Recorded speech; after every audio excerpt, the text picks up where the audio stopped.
អញស្រឡាញ់មិនព្រមមេត្តាមិនព្រមស្នេហាដេញឲ្យចុះដីប្រោសណាក្រែងត្រឡប់អញទៅសពហើយកុំពឹងអី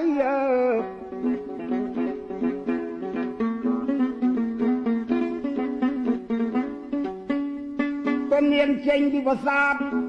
មកឈរថៅខាងក្រៅអ៊ំឲ្យស្រែកតងួយហោបមិនបានមើលក្បែរជញ្ជាំងបបេះជើងនាងអី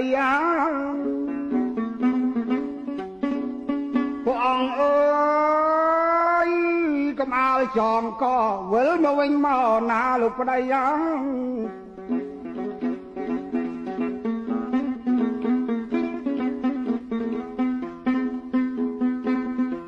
អូនលាយបកាច់ទេដូចមុនហើយបើស្វាមីកុំសម្លាប់ខ្លួនណាលោកថៃយាងពីព្រៃវិលវិញមកមកបងមកបងផងមក